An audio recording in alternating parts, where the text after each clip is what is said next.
Hello everyone and welcome to the Melia Movement podcast. This is a podcast that brings reality, it brings real stories and it brings real people into the limelight of you watching this. I want to spread awareness that us normal people do go on these journeys and come out the other end succeeding in life. Every single guest that I have on this show has been through something in life and now is doing absolutely truly incredible things. I want to share their journey and exactly how they get there. Big love, and as always, Melia fucking movement, baby. Melia movement, baby. Kirsty, welcome down. Nice to be here. All the way from Panama. Yeah. I'd love to say that you came all the way from Panama for the podcast, but Slightly true. slightly true. Yeah. So last time we would have seen each other would have been on the strip in Iron 10 years ago. Yeah, probably about Probably that. something about that. Fucking hell. So, I'm proper excited to find out what you've been up to since then. And as we all know in Iron we never know too much about people's past. It's all about being there in the present and enjoying ourselves.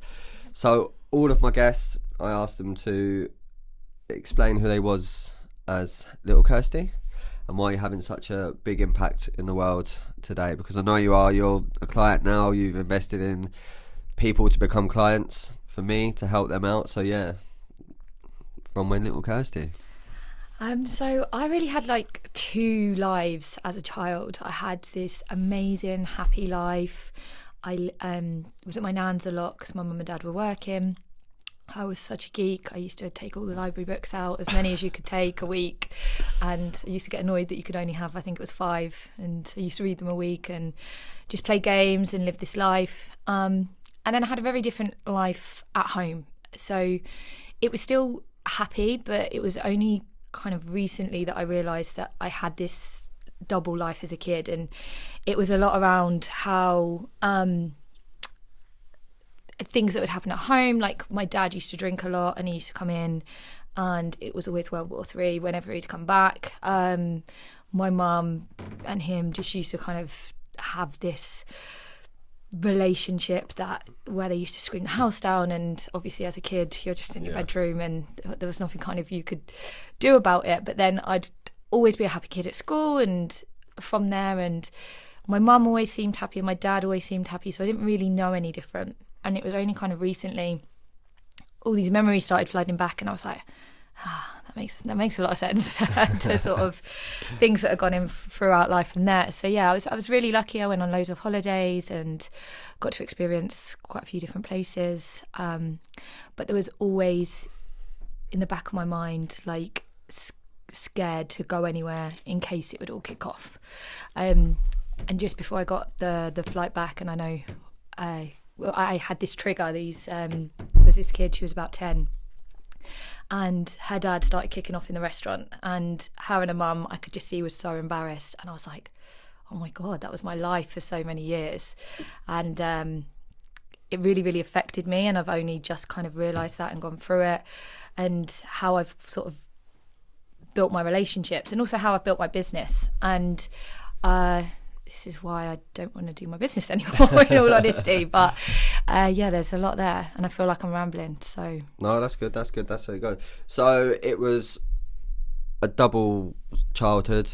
So talk us through what you mean by that. So it was really weird. It was really amazing sometimes, especially when I was with my nan and granddad. Like I was so loved, and they were amazing. And my nan was my best friend. Like they taught me so much, taught me how to knit, cook, woodwork, like all of the things as a kid. I was always outside or always playing, reading, doing something, helping with the dinner, baking cakes. And it was amazing. My nan died when I was 11 and it really, really, really hit me hard. And I didn't actually notice how much it had hit my mum hard, because I think you always think your parents, they're the stronger ones, aren't they? Yeah. They're supposed to be okay. And I then didn't, like my mum wouldn't after that ever tell that she loved me or anything. So throughout the whole of secondary school into uni, my mum didn't say I love you or anything like that. And it was something that didn't really play on my mind until she had cancer. And after that, about a year after that, not quite, maybe a year, she said, "I love you" on the phone. And I was like, where the hell has this come from? But it had been like 10, 12 years of not kind of hearing that. But then from the other side of that, I always felt that from my nan and granddad. Yeah. So it was a really, really weird dynamic. So how did that make you feel? Sort of, a lot of people would, I hear it from my mum sort of 2-3 times a day. How much of an impact did it have on you to not sort of hear that from her? A lot bigger than I thought it did. I always thought I was this strong kid, I can handle anything. But what it did is just completely close me off emotionally. And it led me to putting myself into, not necessarily just that, but it led me to going into some situations that might not have been the best. And also, I used to say it every single day. So it was just like, just falling on deaf ears. Yeah. Well, it might not have been falling on deaf ears, but I've had the conversation with her and she didn't realise she was doing it. But it shouldn't have to take something like cancer to go through that and to sort of have that experience. So I think that's one of the main reasons that me and my mum aren't very close at all. I have never really understood families that are close. I know you and your mum and dad are really, really close, and for me that's so strange because I don't have that relationship with my mum or my dad, and there's never been any communication, and it's something that I've had to really work on for myself to be able to communicate with people. And my job's always been talking. I love the sound of my own voice. That's why I made you have me on here. But there's two different dynamics of it, and you don't realise how much that they're intertwined. So I was having this conversation with one of my friends the other day, and they were like, "But you're really good at communicating." And that's, I think, because I had to be, because it wasn't there when I was a child. Yeah. Like, throughout the years, there was never any communication in my household unless it was screaming at whatever time my dad's bowled in from the pub. And that's how I learned how to communicate. And I became a very, very angry kid in kind of secondary school.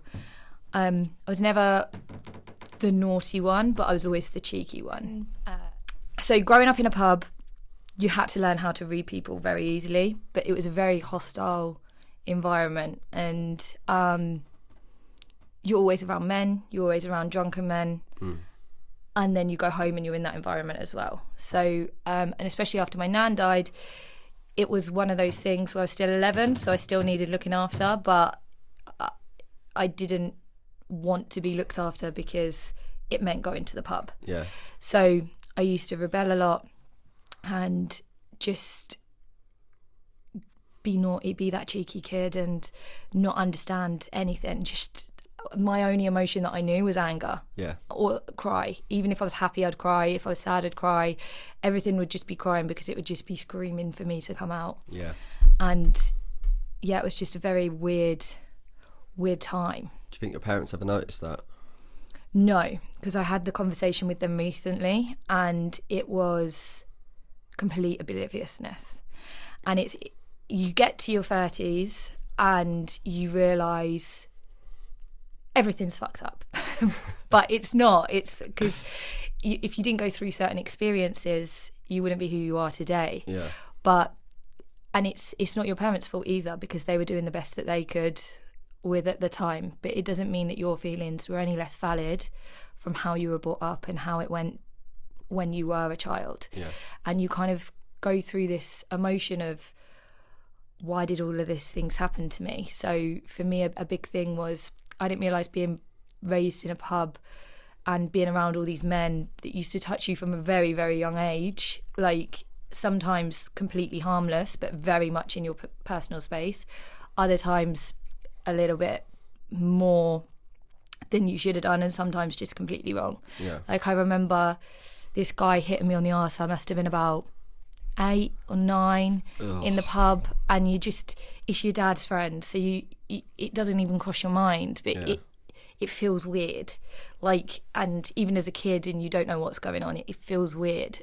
And there used to be just like, and everyone would kiss you, like, because you're the kid and stuff like that, and that's fine. But there's always people in a pub that have lived in a pub their whole life that have nothing else but that pub, and they're not the kind of people that should be kissing your kids, really, because it's not a good environment for them to be in. And it, like, I remember my dad picking me up from nursery, and I don't even know how old you are, what, 4?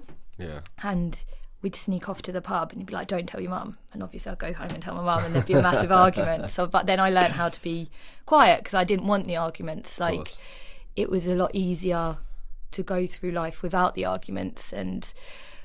But that didn't mean that the drinking or anything stopped, and it didn't mean that. And as you got older, and my nan wasn't there, my granddad was still there, but I just felt weird about going to the house. So I'd go to the pub more with my mum and dad. But then you're starting to go through puberty. Yeah. And then there's more men, and it's like they're all 30 years older than you, probably. Some of them a bit younger, but it's then the comments start, and then it's like talking about things that you shouldn't really hear as an 11-year-old. Like, you kind of know what's going on, you're not stupid, but even if you're aware of having sex, you don't understand the way that it's being spoken about in a pub, and it's like the language that's being used and the words from there. And it's I watched a documentary in lockdown called I May Destroy You. Have you seen it? No, I haven't. No. So it's from a model, Michaela Cole, and it's about her life through abuse and how she'd been sort of brought up and conditioned in this specific way. And she'd went through all of these traumatic experiences, and BBC made a kind of like docudrama thing from it. And I was like, fuck, all of this has happened to me, and I've been completely oblivious to it. And I was raped when I was 23, but I'd actually been raped a few times before that, but I wasn't aware, because I'd been in these situations and just thought it was normal. I thought it was normal for men to be like this, and to touch you and to grope you, and to kind of just shut up and not say anything about it. And I remember my friend rang me, and I was on my lunch break, and I was just coming off, and it was when I lived in Newcastle. I was like, what's the matter? And she was like, some guy's just put his hand up my skirt, and she was, you know, where someone just can't even speak because they're crying. And I just ran up the road. I said to my boss, I'll be back in a minute. And I ran up the road because she'd just got off the bus from work, and she was inconsolable. And my first thought was, why are you like this? Like, what's the matter with you? It was only in your hand up your skirt. Because I'd had so much bad experiences happen to me, I couldn't even be there for her. And she was like traumatized. And I couldn't get it in my head. I was like, why can I not understand this? And it's because she'd never experienced that. That was really, really traumatic for her. And so it should have been. That she was right to feel like that. That, like, just coming on home on the way from the bus, you shouldn't be touched, especially there. And for me, that kind of started sparking off a few things that I hadn't really thought about. And it was only when I watched this documentary, I was like, shit, like, I've had a lot of trauma and abuse in my life. And obviously, just coming out of lockdown, everyone's been in their own head, regardless of who you are. At some point, you've been in your own head a bit, because the world's gone mental. Yeah. But me being me, I went to Ibiza and had a few too many drinks and didn't deal with it. Like, literally finished watching this documentary and went to Ibiza. I think we went the second day the flights opened. So processing it never really happened. But then I just had this massive breakdown in Ibiza. And from there, I just couldn't get over it. I couldn't get over all of these situations that I'd let myself get into. And when I actually think about it, the first time it happened was when I was 15. But when I actually really think about it, the touching started when I was probably about 8 or 9 in the pub. Yeah, and that's from when I can remember. It's disgusting. So you go through all these experiences, but then you don't actually know what's right and wrong. So your body kind of resists, and you know, but you don't want to say no because they love you, or like you're in this position, and like you don't want everyone else to know, especially when you're kind of at school, sixth form, early 20s. Being a girl is very, very hard, because you, especially when you're friends with all the boys, you know how they talk about the girls. Yeah. So you don't ever want to be that girl that they're talking about derogatorily. Or also, there's always been a thing about, oh, they're frigid. And it's like, it's always seen as a bad thing, but actually that's a really good thing. Like, you know your boundaries, you've set them, that's how everyone should be. But when you're younger, people, or for me, I wasn't taught that. I didn't have any clue because I didn't have boundaries as a kid. Like, my parents were supposed to be there to protect me, and they didn't even realise what was going on. So my boundaries were non-existent.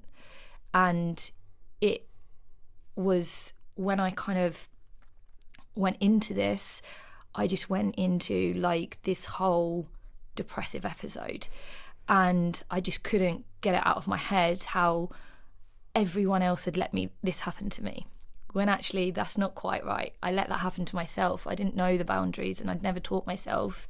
And then from there, when I did know the boundaries, I'd never really respected them because I had no self-respect, because these situations had happened to me. And some of them, like, for me, I always thought the most traumatic one was we'd gone out, and I'd been my normal drunken self and been an absolute mess, and we'd gone home and gone to bed. And I remember going to bed, and I remember waking up and this boy was in my room. Well, it wasn't even my room, I was staying in my friend's room. And I was like, what the fuck are you doing? Get out. Like, who do you think you are? Blah, blah, blah. And I remember him trying to like get it on with me. And this was a boy who, like, one, he had a girlfriend at the time, but not even just that. He was the cousin of one of the lads I was seeing a few months prior. And it was all just very weird. And then I woke up in the morning and I went to the toilet. And as a girl, you know, if you've had sex, if you go to the toilet. And I was like, what the fuck? Like, what the fuck? And I went in to all of the lads, so and I was like, what happened last night? Who did I have sex with? And they said the guy's name, and it wasn't the guy that had come into the room. It was a different one. And I know for a fact that even in my most drunken mind, I would never have said yes. I'd said no to him previously, like a year before, and I'd said no a lot of times. And for me, the lads that were there, that's what really got to me at the time, because I was like, they should have protected me. They were really close with me. They were supposed to be my friends. Why has this happened to me? And I just had to get out of the house. And there was only one other person I knew in Newcastle at the time, because I'd already left and I was living in London. And we were just visiting, and I just went there and I just broke. And from there, I didn't have any trust for anyone, because it wasn't even what had happened. And still I can't say it. I can't say the word rape, like, because there's such a stigma against that word. It's so difficult to kind of voice your opinions. And the reason I am talking about this now is because I know so many people that things have happened to them, and it is crazy. So when Sarah Everard died in March last year, I put a post on Instagram about that one situation that had happened to me, that I'd watched I May Destroy You, and some other situations that had happened to me. My friend then reposted about my story. Between us, we had 100 girls reach out to us and say, that's happened to me. Fucking hell, that's mental. And I was getting these stories in my inbox, and some of them were absolutely disgusting. And then I got this victim guilt. I was like, oh my God, my story's nowhere near as bad as those. Like, how dare I even share it? Because some people have literally been raped from a kid by like their step parents. Others, like, there was just so many, and I couldn't believe it. This story had been up for 24 hours. Obviously, it was an Insta story, so it wasn't even up long. It wasn't, and I couldn't believe how many people had reached out to me. That sent me because it just sent me in this real spin, and I didn't really know what to do with it, because I was already going through depression as it was, and I was just like, I can't have depression. How can I be sad? How can I have these suicidal thoughts when all of these other people have gone through it? And then I had this real guilt about just being sad. Growing up, I never believed in depression. I thought it was bullshit. I thought, you're sad, fucking get over it. Like, but I don't think that now, by the way, like, at all. But if only it was that easy. Yeah, I know. But I never understood it, because I was just like, how can you let yourself be that sad? But I'd never had things happen to me. I'd never also actually sat there and thought about it. And mental health is a funny thing, because you know it's going on, but there is literally nothing you can do to stop it at that time. Like, it's almost you have to go through the depths and the dark, and it's the only way to stop it is to get to the bottom. I felt at the time, and it just sent me spiraling and spiraling. And the reason I spoke up on Instagram at the time was there was so much shit about Sarah, like, and there were so many people triggered, and there was so much emotion, and I thought it was the right thing to do. And then I completely felt the opposite way about it, because I just was like, right, well, what do I do now? Like, all of these girls have kind of come to me in confidence. Do I need to then go and support them? And I tried, but it absolutely consumed me. And I ended up in this hole that I just could not see the way out. And it also coincided with I don't know if I'm allowed to speak about this on here or not, but I know we've spoken about it. So I'd done magic mushrooms, and for me, I'd heard that they were so everyone in Silicon Valley does psilocybin, and they microdose, and they have these brilliant ideas and stuff like that. And I was like, right, that's what I'm going to do. I'm going to sit down, I'm going to write my business plan. And I just hired a couple of new guys, and I was like, yep, right. I ended up on a 7-hour trip. I thought I was microdosing, and I was going to write my business plan. And then from there, my whole world just got blown apart. And for anyone listening to your podcast, do not do them, because they will send you into psychosis, and you no longer know what's real and what's not. So I was already experiencing that. And then the trigger of Sarah and everything that I put on Instagram, it just consumed me into this big black hole. And all I could think about was, right, realistically, what speed do I need to drive my car into where I'm not going to hurt anyone else, and where can I do it? And at the time I was driving my mum's car, so I was like, oh, can I really write off my mum's car? Which is good. So I was lucky I was in that headspace, because I decided she needed it for work. But it was just a very, and then over-consuming feeling. And then really realising everything that I'd experienced at the time and throughout my childhood, it was just like, well, what's the point? Why am I here? What is the point? I was trying to run a business. I had 3 people working for me at the time, and I was going into the office every day, and no one knew anything. And I'd put on a brave face, and I literally just felt like there was someone with a straw seeping out all of my energy, and there was literally like one drop left. And how I managed to run the business last year, I have no idea. And we had and we were in a really bad place as well financially with the business.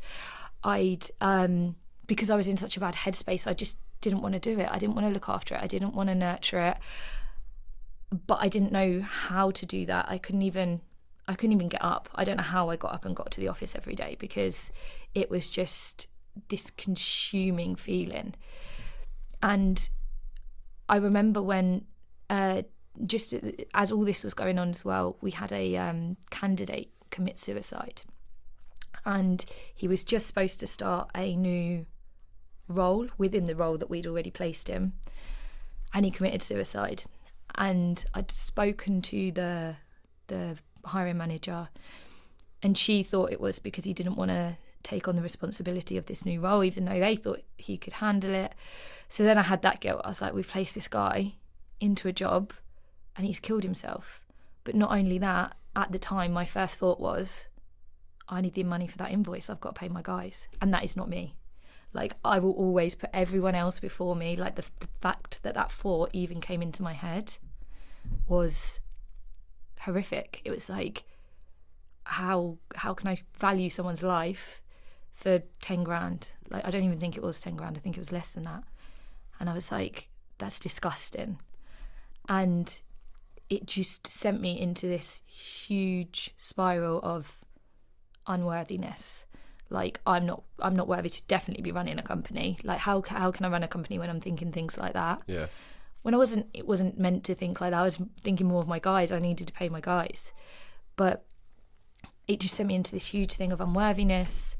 I had all of this guilt that all of my situations that had happened to me in the past weren't traumatic enough. How dare I even speak to anyone about them? I had this huge guilt of just even having mental health issues. Like, how dare I stay in bed? I should be grateful for where I am. Like, I've got a house and I've got like money in the bank and I've got a business and I've got amazing people around me. And this is the thing that no one tells you, is that this, I don't even know the word for it, unrequited guilt that you get. I think this is why a lot of people don't speak up about abuse, because they always feel that it's not as bad as someone else's. And when I ended up speaking to like a lot of the girls around their own experiences who had reached out to me, they'd felt the same. They were like, well, I always knew someone that this had happened to, so I didn't feel like mine was bad enough. Crazy. If it's happened, it's happened. Isn't it? And it's mental. And the thing is, though, it's not even just women that I know it's happened to. There's a lot of men, and there's been situations where I haven't stood up for people or spoke out when I thought it was right, because you sometimes don't think it's going to be worth it, I suppose. Like, I remember the situation that happened to me with like being asleep in and someone having sex with me. I remember that happened in Ayia Napa the first year I worked out there, so in 2010. And I remember this guy, and like there was just a couple of jokes made about it, and no one really took it seriously. And even to me at that point, and this was before this had happened to me, I knew it was wrong, but I didn't say anything. Like, and people get scared and they don't put themselves out there to kind of protect themselves or to protect people that they love. And sure. It's scary, but I think that needs to change. Like, I think people need to speak up, and I know you've spoken up before, and there's other people that are now having these conversations. And like the Me Too movement, for example, I think that was amazing, but you've also got to be very careful about it, because it gets spun in the wrong way. It's like, oh yeah, but all these girls are just saying it for the money. Yeah. Are they though? Do they really want to like go through the vulnerability in the story? Yeah, for sure. Why do you think there's so much stigma around speaking up about it? I think to start with, everyone doesn't realise how often it happens, and I think that they're scared. A lot, especially if I was lucky, I was not necessarily an adult when it happened at 15, but when I was more of an adult at 22, that I understood it a little bit, but it still doesn't make it any easier. But especially if you're a kid, like, how do you speak up about that? Like, if it's someone in your family, or how do you have those conversations? But you should teach your kids how to have those conversations if you need to, and you should teach your friends, like, look, this is what's happened to me, and you should be open and honest about it. And someone recently said to me that they always felt, for me, I was always the voice at school, where if something happened to someone else, I would always stick up for them and speak out about it. And they said, you're actually that voice for the world, like, but you don't realise it, and you need to start speaking up about everything. And I sat there, I was like, no, no, I don't. Like, and then I actually thought about it. And again, it's just that self-worth. I'm confident enough to do it. And for me, I'm really grateful I went through it, because I can sit here and I can talk about it. And if there's one person that watches this or listens to this and they think, do you know what, that wasn't actually right, and then they either get help, whether that's through therapy or even just talk to a friend about it and offload that victim guilt that people feel, then I'm happy I've spoke about it. That's so powerful. Yeah, and I think for me, the documentary for what Michaela Cole had gone through, I was like, right, well, if she can make a whole programme on her abuse, why can't I talk about mine? Yeah. And why can't I help other people talk about it? And if you haven't seen it, I would recommend to watch it, but it will trigger you if something has happened. And my friend did warn me that. She said, you need to watch this, but you're going to be a mess. And I said this to one of my lad friends, and they were like, well, why did she make you? They know what you've been through. And I was like, but you don't understand. Yeah. You don't understand how powerful that is. It's a bigger outcome. Yeah. And it's silly things that I didn't even know was abuse, like having sex with someone and they take off the condom. You've agreed to consensual sex with a condom, not without. Like, for me, I was like, what? That's abuse. But then when you think about it, like, what if you ended up pregnant or something like that, and you thought there was no way that was going to happen, or like whatever the chances are? It's things like that we're not taught at school. Like, we're not taught as we become 18, 19, 20. We're just taught that, like, to shut up, basically. It's mad as well, as you see so much stuff in the media as well, and fuck all gets done about it. No, so I got myself arrested a few years ago. It was a really stupid story. We'd been on a night out New Year's Day. I was really ill. So for being ill, I took a bottle of brandy in my bag to make myself feel better. So I was like, a hot toddy? Oh, that'll work. I'll just have a bottle of brandy in my bag. Anyway, on the way home, we was in the taxi, and I said it was 2 drop-offs, and he tried to make me get out on the first drop-off. And I was like, no, I'm not paying you until you drop off. Anyway, we got in an argument, and I ended up ringing the police. And I was like, look, he locked me in the taxi. I was like, he will not let me out of the taxi. They were like, oh, there's actually a car around the corner. Next thing I know, I dropped the C-bomb to the police officer, maybe directly at her, and I was in the back of the car. But actually on that day, someone had mentioned the lad's mum lived down the road from my new house. Trigger. Yeah. So when I got in the police station, I was so drunk, I was such a mess, and then all these emotions had come up, and I was like, well, where the fuck were you when I got raped? Well, they were like, what? Like, what? And I was just, then they obviously have to take a full-on statement and things like that, but I was too drunk. And I sat there in the police cell, and I'd explained what had happened, and it was 2013 it happened, and this was 2016, so it was 3 years prior. And the 2 lady police officers came round again in the morning, in the big van, and when they knocked on the door, I was still asleep. So yeah, my housemate was not too impressed. But I sat with them and I said, look, if I actually reported it at the time, what are the chances that I would have got a conviction? And they said slim to none. They said even with DNA, they said, honestly, we have this conversation all the time. They said it breaks our hearts. So bad. It's so bad. Fucked. And I remember at the time, I went with my friend to get the morning after pill, and my friend just thought I was drunk, and I tried to explain what had happened, and she was being really nasty, and like the woman in the clinic could see, I don't know, I think she could just see in my eyes that I was traumatised, and she was like, look, I really want to ring the police. And I was like, no, it's fine. And she's like, please let me ring the police. But it has to be within 24 hours. They have to have DNA, and it's all circumstantial. Because unless you've got a witness, and I had 3, well, I had 5 actually, but there is very, very little that they can do. And luckily for my friend that this situation happened on a bus, they had the CCTV. I'd like to think if you're in a bedroom, that's not going to be the case. But yeah, and I think this is why people don't speak out about it, is because the conviction rate is very low. And then you always have that issue of the girls lying.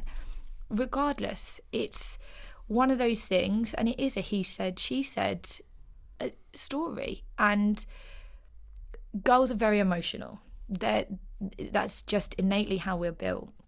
And because the emotion comes into it, it's often not validated. When actually, if someone's emotional about it, surely that makes it more valid. Like, if they've got no emotion about it, okay, maybe. But you see it all the time. Like, big cases go to court and it gets thrown out of court, or like something doesn't happen. And it's because people are scared to speak out. But going to the police, and I know a few people that have gone to the police, and I think going to the police is the bravest thing you can do. But it also doesn't make you any less brave if you just tell a friend, if you just tell your mum and dad, if you just tell someone, or it doesn't make you any less brave if you actually have the conversation with yourself and say, it weren't your fault, like, you went through something traumatic, it's okay to feel how you're feeling. Because that was my biggest issue, was I shouldn't have any feelings about this. Like, it happened, get over it, basically, was my concept to myself. And it shouldn't be like that. You should be able to talk, but you should also I should be able to talk to my lad friends and say, the way that you spoke about that girl isn't right. Another show that also really triggered me was what's her name? Love Island, going out with Zara. Got no clue about any of that Love Island no, stuff. me neither. Zara McDermott. She did a show on revenge porn because while she was at school, she got pictures sent around from her from an ex-boyfriend, and people don't actually realise how traumatic that can be. And I was really lucky, I'm older than you, so we didn't have camera phones at school. Like, it was like the really dodgy pixeled one, or like you had to infrared a picture across. Nokia 3310. Yes, exactly, that was my first phone. And you had to, like, it was so hard, and we kind of got them in sixth form, and it did happen in sixth form. And I remember a lad sharing pictures around with me, and I genuinely didn't care. But again, I didn't care because I was so... You had no boundaries in place like that. And I had no self-respect. Like, I should have cared. But at the time, I was just like, oh, like, it is what it is. It didn't mean it maliciously. If you're sharing images like that of someone, regardless, like... And especially, like, in Napa and it always being in the lad crowd, I'd always see other images of girls. And, like... I shouldn't be seeing those, but I was so conditioned to just think that's okay. It is, like, what it is. Yeah. And no one tells you. And the thing is, though, it's hard because that didn't even happen in our parents' generation. So they couldn't even tell you that that was wrong because that didn't exist. We were the first generation that had camera phones and where this is a thing. And so for us, it wasn't wrong because we didn't know any different. But as you get older, and I still know it, like some lads in their 30s, and I'm like, what's wrong with you? Like, sort your life out. Like, and also especially when there's that much access to free porn, why are you doing it to girls like that you know, or you're sleeping with and should respect? Crazy. Yeah, 100%. It is mental. In an environment in Napa and stuff, though, it's like 0 to 100.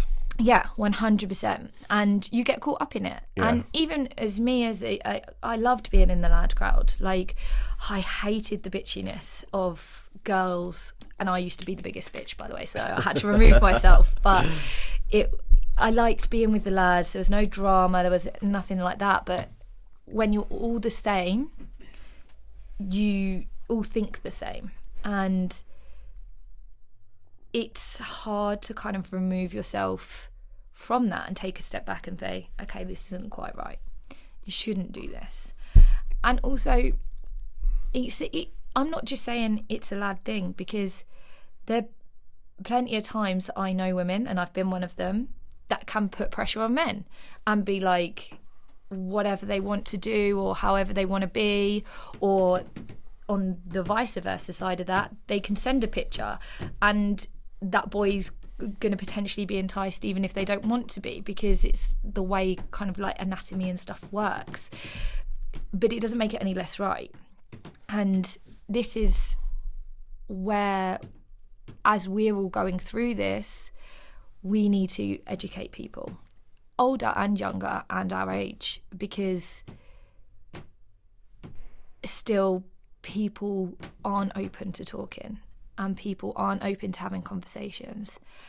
And like when I put that on Instagram, some of my friends were like, oh, I had no idea, I'm sorry. But then they don't know how to talk about it. And that's sometimes the worst thing. And you don't need to talk about it all the time, but you just need to know, I'm sorry that you went through that. That's really shit. Is there anything I can do to help? And it's the same for anything. I think people just don't know how to communicate. Someone dies and someone says, I'm really sorry, like, I'm really sorry to hear that. Let me know if there's anything I can do for you. But people actually saying that sincerely and showing up for you and being there for you and how you need to be are very, very few and far between. A lot of people will think, oh, here she goes again. Yeah. Because if they're not mature enough to deal with that conversation, don't start in the first place. Yeah. That's massive. Do you think because so little gets done legally is a reason why a lot of women or a lot of men don't seem to speak up? 100%. I think it's also just the culture that we live in. You're supposed to have this amazing Instagram life and live the dream and YOLO and all of this shit, when actually life's fucking bullshit sometimes. Like, and everyone has their shit, regardless of whether it's physical, sexual, mental, emotional abuse. Everyone in their life at some point has experienced one of those four, if not all four. And I think that people just enjoy being oblivious. They enjoy pretending to live a life that doesn't exist. I think that the likes of influencers, and obviously I know they're all people, but it's not their life that they're portraying. Yeah. It's the highlights of their life. And this is what people forget in our generation. Like, social media is not real. It's the highlights. And that's what it was made for. And that's brilliant because it can help people. And it can inspire you. Like, there's so many times I've seen certain people doing things and I'm like, I want that. I can do that. Like, and I'm like, why are they doing that? And I'm not. And I get triggered, but in a good way. But people don't realise that that's not life. Life is sometimes mundane. You have to get in your car and drive to work. But you can enjoy that. You don't have to go through like life thinking that the normal things aren't normal. And I think this is a big issue to why people don't speak out, is because it's not seen as the day-to-day. The day-to-day is going out to a club, and as you get older it's buying the house, happy baby. Like, that baby is not happy. I know for a fact you're not sleeping. Like, you're sleeping 1 hour a day, and that picture is probably once in a blue moon, and you're posting this happy family. But why? Because most of the people who I know who are authentically happy have gone through the shit and then dealt with the shit, and can just be grateful for being there. And I think this is really what stops people from speaking out, is they just have this perception of happiness when just bottling it up will actually... Yeah. But, it's mad, isn't it? Because everyone always says, you know, speak... When I went through it, I didn't really know. And it was only until like sort of last year that I actually spoke to my parents about it and a few friends and stuff. But you think bottling everything up and it will just go away, but it doesn't. Because like we said before, it just takes one trigger. Yeah. So imagine bottling everything up for 20 years and then there's a trigger and then you have to re-deal with everything. Then you bottle it up again, then there's another trigger. Yeah. It's literally just like a jar and someone keeps pouring water in and then they try and put the lid on, but it's already overspilling. And it's something that also, if you've not been through it, so for me, when I thought depression wasn't a thing, if you've not been through it, you don't really understand it. And it's not to say that people can't, but they find it easier not to. And it's the thing, and I always had this thing when I write work emails. I'm like, hi, how are you? And at the bottom of my signature from lockdown, it says, if you're finding things mentally challenging, pop yourself in my diary. But no one actually means that. No one actually says, hi, how are you? If you sit and speak to your friends, I guarantee you half of them won't even reply or just be like, yeah, I'm good, mate, you. And then it's like, yeah, I'm good, mate, you. And you end up saying it about 5 times, but no one's actually goes past, I'm good. Yeah. Like, it's literally just... Actually tell me, are you all right? Yeah. Is there anything on your mind? And no one has those conversations. No one actually asks, how are you? And means it. Yeah. And I think this is why people don't talk and how they just end up in these cycles. And I think this is why a lot of people are breaking at the moment, because they had to sit with themselves over the last couple of years because you didn't have a choice. Because you were in your house, or you were with your missus or your husband or whatever it was,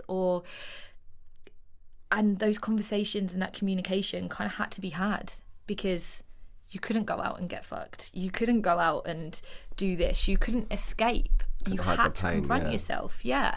You had to confront yourself, or you had to confront your other half. And some people, they fell into relationships because they did the opposite. They kind of got themselves into this situation, and then it's like, okay, we've not communicated, and but we went through this really traumatic time of lockdown together. Okay, right. Do you know anything about each other? Like, and then others were having issues before, and then had to sit there and have those communication, and the communication opened up massively. Yeah.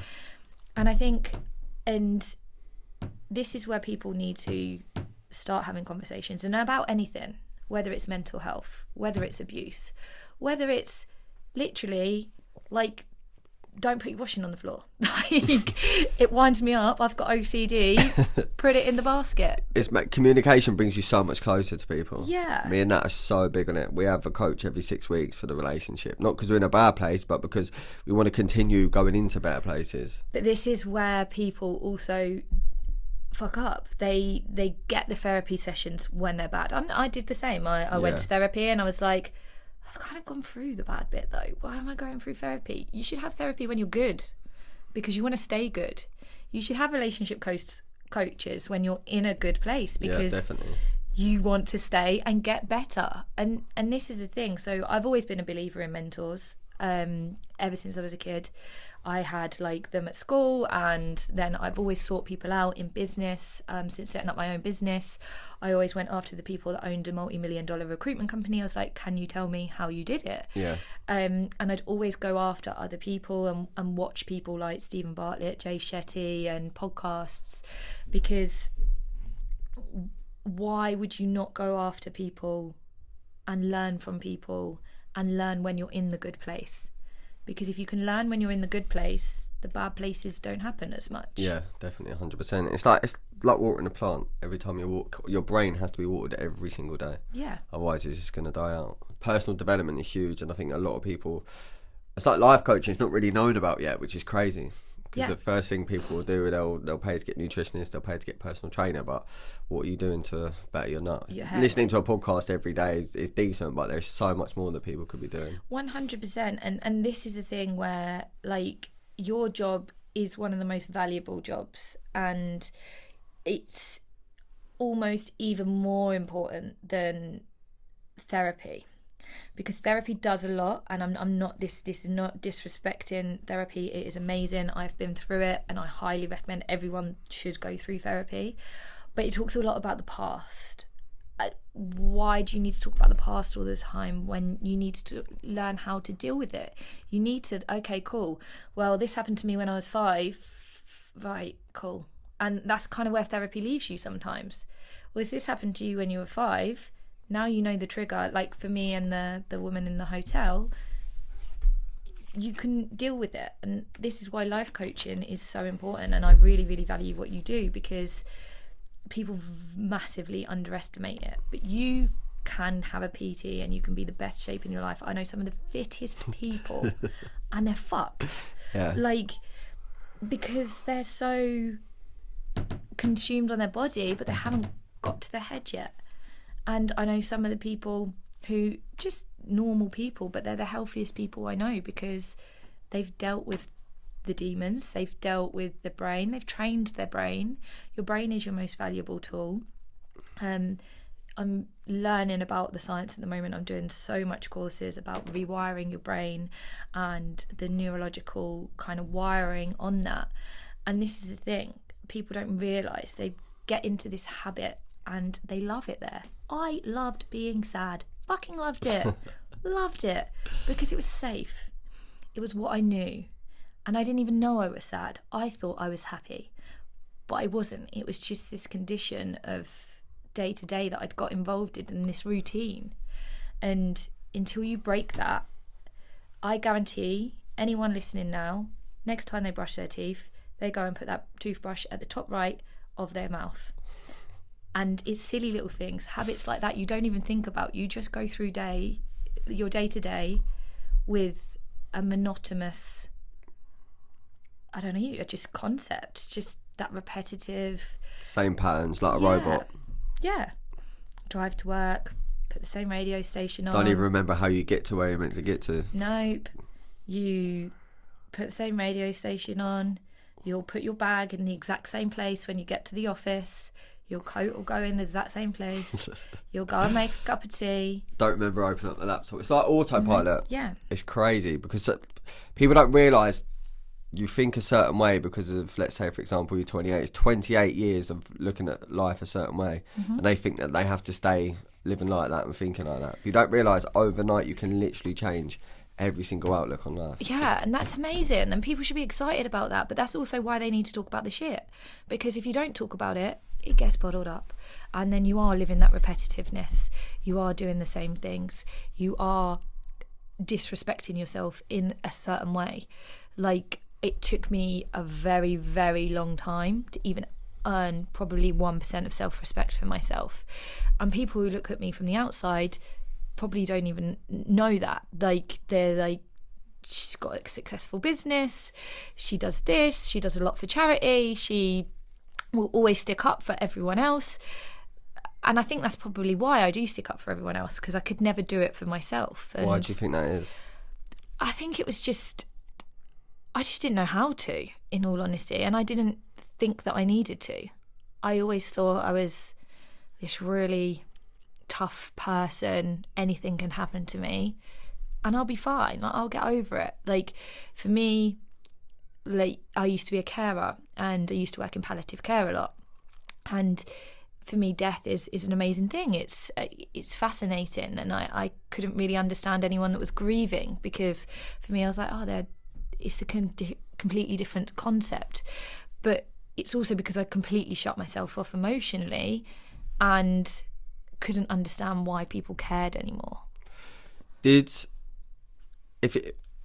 going through all of the stuff that you've been through, you must just think everyone would just constantly take the piss. Did that have an effect on relationships with family? Did it have an effect on relationships with boys? Everything. Literally everything. Boys, definitely. Like, throughout my life, they've always been either narcissists, emotionally blackmail me, or like I'd overcompensate for them and give them excuses for everything, for shouting or I just had a bad day or whatever.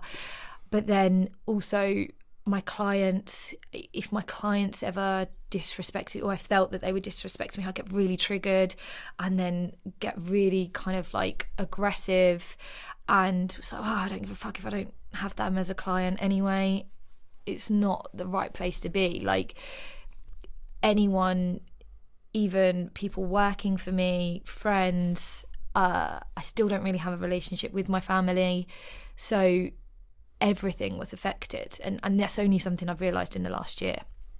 And I'm trying to rebuild those relationships, because I want to have a relationship with my mum and dad, but I also have to realise that I'm not quite there yet myself, and until you're fully healed, and I think that's a bit of a shit phrase, you're never fully healed. Yeah, but I mean, until you've kind of come to terms with it yourself and been in a place of pure love and pure gratitude, and which I am finally there, you then can go and And you don't have to fix relationships as well. This is a trap people get kind of bought into. Like, you don't have to go and tell everyone how you made me feel. You don't have to say, you did this, so I felt like this. At the end of the day, it's how you felt. And if you can be in a position of love and open and honesty, you can have a better relationship with everyone. And you don't need to voice your opinions to everyone. I don't need to go up to certain guys and be like, you did this to me, blah, blah. It's not going to make me feel any better. Like, I don't need anything from them. And they don't deserve to have any anger and hate from you. They don't deserve another minute in your headspace. And that's the thing. It's like, okay, cool, that happened. I'm actually really grateful. I can sit here and I can talk, and I know for a fact, like, the next part of my life is helping people who have been through abuse. And it's actually being open and honest and being able to have a frank conversation with people. And if that didn't happen to me, I wouldn't be able to sit here. I wouldn't gone through the mental health. I wouldn't understand suicidal thoughts. I wouldn't understand depression. I wouldn't understand, like, physical abuse. I wouldn't understand sexual abuse. I wouldn't understand emotional abuse. I understand all of those things, and I understand them very well, but I only understand them from my perspective. Yeah. And that's all that I can tell people. And people think that their voice isn't worth anything. There's a reason you were given a voice. Like, as animals, if not, we would be like monkeys communicating. Do you know what I mean? Like, yeah, there is a reason you have a voice, and you should feel your voice is valid. Do you feel your voice is valid now? I'm 95% of the way there. So if there's any situations that you did feel uncomfortable with, would you voice it up now? That's a hard one, because I had that situation come up the other day and I didn't, but I knew it straight away. That's progress though, as long as you knew it straight away. Yeah. And it wasn't anything that was serious. It was just something smaller. So although I didn't do it, it was kind of one of those, it was a little bit of a conflict, but you were aware of it. But if it was something big now, like, no way. I will tell my friends, that's wrong, that's right. But it's also educating people to why it is. Because if you've been through certain situations and you have no idea, and this is why abusers usually people who are abused quite often end up abusing other people, is because they don't know the difference. And that's the thing, it's the education, and it's having open conversations and okay, cool, well, why didn't you think that was right? Or why did you do that? And these are the conversations that we need to be having with people. Have you opened up to your family now about everything that's happened to you growing up? I have with my mum. I haven't had the conversation with my dad yet, because that's a much bigger conversation. Did he know what was going on with the men in the pub? I don't know, I doubt it, but I don't think you can be that oblivious either. Yeah. Because when you're sat there, even if I wasn't there, it would be happening elsewhere anyway. Okay. And I once had a conversation with my dad about one of his friends, and this friend didn't really ever do anything to me. There was a couple of comments, but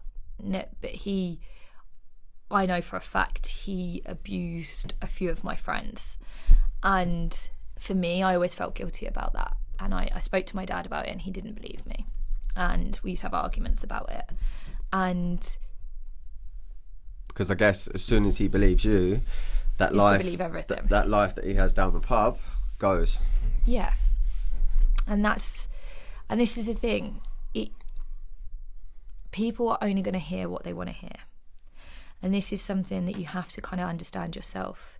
But you also, doesn't mean that you shouldn't say it. And I think that's also why people get scared.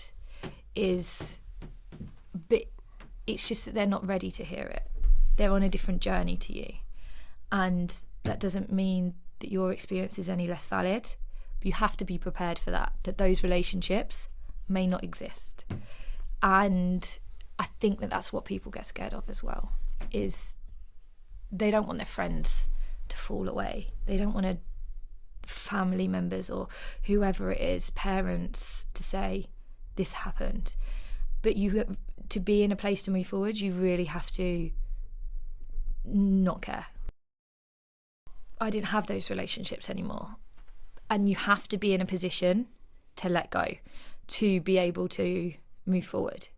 And you also have to understand, just because they don't understand, that doesn't mean that your reasons are any less valid or that they're there to hurt you. It's just the level of understanding that they have at that moment. We've had a couple of guests that have come on and they've been through similar experiences and it took them a while for them to deal with it. I know this would have a massive impact on girls that are watching this at the moment, and men as well. Is there any advice that you've got for anyone that's been through it and has stayed quiet, or if they were to go through it, what would you wish that you had done differently? I think the biggest one is knowing, one, you're not alone, and it's okay to feel anything that you feel, and genuinely sit with those emotions. If you're scared, you're angry, you're fearful, you're kind of any of those emotions that you are coming up, they are valid, and you are the victim regardless of what the situation was. Even if it is someone wolf whistling at you in the street, if you makes you feel uncomfortable, that is your emotions and you should be okay with those. I think that is the biggest piece of advice I can feel, is don't feel the victim's guilt that I felt, is feel it, it's okay, and your emotions are completely valid. And if you want to speak up to someone, I mean, anyone's more than welcome to message me, but there's something sometimes about a stranger, but speak to your most trusted people, speak to charities, speak to anyone, speak to a random person on Instagram, go on forums, just speak to someone regardless. Even if it's speak to yourself, journaling, speak to yourself from how you would like to address yourself. Anyone that you can communicate with and get it out, because as you say, it will come out at some point, whether you're 60, whether you're 16, at some point it will come out. And I think that is where the power is, in communication and understanding and helping people move forward. Wow, fucking hell, what a journey. Unbelievable. What a journey. That's a big shot for me to hear what I've heard. Yeah, I kind of left out some bits as well, so I felt your listeners had enough. No, man, definitely not. So, with the incident that happened when you was 23 and all the other stuff, what was holding you back so much about going to get something done about it?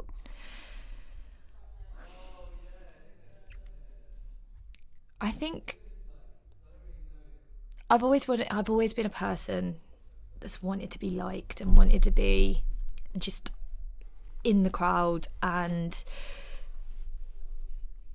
with anyone and everyone. Like, even if it's strangers, I want you to instantly love me. And I think that having that, and you're always scared that people will feel differently about you, or will act weird with you, or will act strange with you, when actually the people that are supposed to be in your life will love you more because you're being authentic.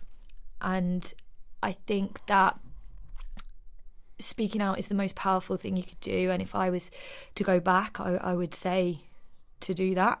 And also not get myself in the situation of that. Not that it, like,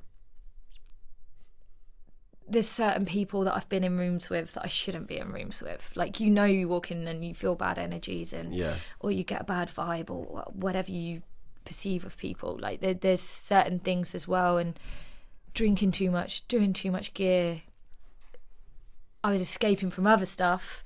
Whereas if I wasn't doing that, I might not have got myself in those situations. And again, I'm not saying it's my fault, but there are also ways that if you're looking after yourself correctly and respecting yourself, situations like that don't necessarily happen. It's mental when you think about it, innit? You try and escape what's going on in your head and you find yourself going into fucking worse situations because of it. But I think that's where people actually don't realise that if you deal with the stuff in your head, like, I didn't realise happy people existed. Like, I generally thought everyone had something. Not everyone has. There's people out there who go through life and have a very nice life and then have a family Jammy and bastards. have a nice job. I feel for them though. I think a lot of people that develop into amazing human beings are literally the ones that have gone through shit. Yeah. Because being that low and feeling so much pain, so many lessons come from it. Might not feel it at the time, but down the line there's always some sort of experience or lesson that comes from it. And that's why I'm so grateful I've gone through it. And people who haven't and don't feel like that will be like, what the fuck? How can you be grateful you've been raped? Yeah. Like, that one sentence sounds so mental, but I genuinely am. Because I can say this now because if you hadn't gone through, there's girls watching this and they will be like, fucking hell, I'm not the only one. Because it happened with Meg that came on and told her story, and people were like, thank you so much for speaking up. Yeah. So anyone that thinks that you're sick for saying that is just deluded, because if... I don't even think it's deluded. I just think that they just haven't got to that level yet, and that's okay. And some people might not even get to that. Like, someone asked me once what spiritual enlightenment means. And I said, if you were a child and you got raped by a paedophile and you can forgive that paedophile, it doesn't mean it was right or wrong, but it's about you. You have to be able to be in a position to really know that that experience is what has made you who you are, and how your life's turned out, and how you can also project that energy going forward into something good, into helping others, into helping people who might not have a voice. If you're in a position to do that, you should be able to do that. But also, on the vice versa side of that, if you can't forgive someone, that's also okay as well. And everyone has their own experiences, and forgiveness is sometimes a bit of a trap. But it doesn't mean that you shouldn't be grateful for who you are at the moment, in any situation. You say forgiveness is a trap. Would you say you forgive everyone? Because we never have to forgive face to face. You never have to verbally forgive someone. You can do it within. Would you say you're at peace with everything that's happened to you? Nearly. There's a few things that I haven't quite dealt with, but they only came up in the last 24 hours knowing I was going to come on here. So I didn't know they existed. Well, we can deal with them in our coaching session. Oh, exactly. And that's why you're a legend. But there's and this is the thing, other things are always going to come up, because once you do open the can of worms, it's like, okay, cool, this and this. But if you're in a position to piece that all together, forgiveness is that whole piece. So I think the biggest issue I have is forgiveness of myself. Everyone else I seem to have forgave, and anyone that's ever kind of done me wrong, I've forgiven, or I believe to have done me wrong. But the biggest issue for me is forgiveness of myself. But you can do that every single day. That's the one thing you can do. And it can happen very quick. It can. And it's the hardest one to do. Especially when you have been something quite bad. You can't get there, but you can get there. And you have to give yourself there every day and love and respect yourself, because that's what will bring you peace. You've absolutely blown my mind. It's mental to think that fucking you've been through all. I'm literally gobsmacked. I think this is the only podcast where I haven't actually said much, because I've just sat here in awe at just how brave you are. If I could make you shut up, that's a good thing. Very, very rare that I'm speechless. The impact this is going to have, and I knew it from the start, is going to be absolutely huge. I don't think you realise how common it is for people until you've done that Instagram post. So. Honestly, a lot of I've always been one of those people that my friends have spoken to, but it's always been like a random comment on a drunken night out, and it's like, oh, do you bring it up in the morning? Yeah, of course. And that Instagram post, 101 girls. Yeah, so from 2 people. I'm hoping a lot of people, and I will put Kirsty's details in because I know she will be there. Don't flood her too much, because we don't want her going under, and that makes my coaching sessions with her a lot fucking harder. No, it's absolutely fine. The bravery and the honesty, obviously, first of all, thank you so much for being so open about it. It is a subject that we have had people come on and touch, but I wanted a podcast solely on that subject to help and inspire other people. And I know 100% you would have done that today. So thank you so much. Thank you for having me, and thank you for what you do, because I don't think you realise how much of an impact you have on other people. Because for someone like you, who's already been there and experienced these things, but then to actually have people, I mean, I know we speak a lot, but in terms of the people that you help, but you're one, really bad with feedback, and two, I hate it. Got nervous. but like for the people that my company paid for helping, like just seeing the feedback from those, and for them to even message me, like they didn't need to do that, but the impact that they've had from you is unbelievable. Like the messages, I was sitting there bawling my eyes out that I'm so proud to know who you are and what you do just from getting those messages. And I think the impact you're going to have on the world is amazing. I keep saying this to you, and I know you don't believe me, but helps having a psychic friend. The feedback does make me nervous. I'm grateful for them comments. I will go in there to believe in it myself one day. I know I'm going to have a massive impact, but it's over. It's like I've got jet lag. I've got Melior and then Brad still here trying to get into that body. But no, I'm grateful for that. It means the world. And it's an absolute privilege that you allow me to be on that journey with you to help you get there. Thank you for having me, and sorry to your listeners for the first part when I was completely nervous. That's all right, man. We love a rabbit hole. It's all good. So Melior means for the pursuit of the better in Latin. How do you plan on pursuing the better in life? Being myself and loving myself regardless, and being able to then put that love out back to the world and help others. I think people need to love themselves more, and if everyone does that, it's going to be a nice world to live in. A happier place, and there's not one doubt in my mind that you should love yourself very much, considering the amount of shit that you've been through. No, there's a quote that I live by. It's a Marcus Garvey quote, but then it got put into a Bob Marley song, so that's how I know what it is. And it's emancipate yourself from mental slavery. None but ourselves can free our mind. And I think that if people live by that, they'll have no issues. Crazy. What a quote. What a way to finish. Thank you so much for coming down. Really appreciate it. And it's left me speechless. First one that has the bravery to sit here and tell your story so openly and honesty, and the passion in it as well is just absolutely incredible. So thank you for doing it. No worries. If you have been impacted by this podcast, which I'm sure plenty will have done, we will put a helpline down in the description. You can reach out to Kirsty as well. Don't go through this shit alone.